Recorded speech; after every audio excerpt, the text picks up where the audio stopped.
Y'all ever heard of Westeros? That fancy place with the pointy chairs and them dragon things? Well, scoot over a bit and make room for Holler, the heart of the swamp where the sweet tea flows like the Mississippi in springtime. We got more drama than your mama's soap operas and more family ties than a plate of spaghetti at a family reunion. Down here in Holler, we got more porch sitting than a front porch convention. Life's a whole lot simpler. We trade them fancy swords for some good old-fashioned hunting knives, and them dragons for skeeters the size of your head. But don't let the laid-back atmosphere fool you. We got ourselves a good old-fashioned power struggle brewing. It's messier than a hog wrestling contest and twice as entertaining.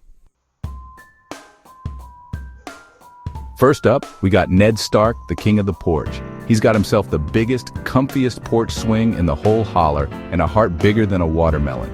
His word's his bond, and his bond's stronger than a 2-ton truck. He's got a whole mess of kids, each one more peculiar than the last. Then there's Jon Snow, a real quiet type who spends most of his time out in the swamp with his pack of loyal hound dogs.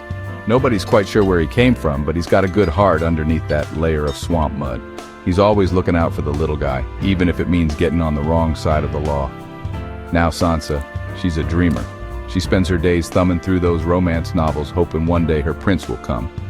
Except instead of arriving on horseback, he'll probably be driving a beat-up pickup truck with a gun rack in the back window. And then there's Arya. She's tougher than a $2 steak. She's got no time for romance novels and daydreams. She'd rather be out in the woods practicing her knife-throwing skills. Now, you can't have yourself a good story without some family drama, and let me tell you, the Starks, they got it coming in spades.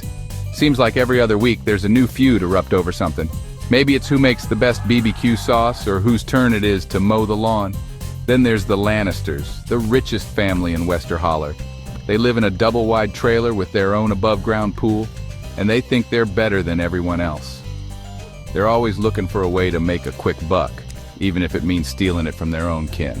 And let's not forget about the White Walkers. Only in Holler they ain't no mythical ice creatures. They're just a bunch of grumpy old men who hate the heat and like to complain about kids these days and how things were better back in their day. So, there you have it, Holler. Where the drama's always hotter than a summer day in Georgia, the family reunions are wilder than a pack of raccoons in a dumpster, and the biggest decision you'll make all day is whether to have sweet tea or moonshine with your supper. It's a place where even the most epic battles are settled with a good old-fashioned game of horseshoes, or maybe a mud bogging contest. It's a story that proves no matter how different we may seem, we're all just trying to navigate this crazy thing called life. So, next time you're looking for a good time, come on down to Holler. We'll leave the porch light on for you. Just be careful of the gators. They got a taste for city folk.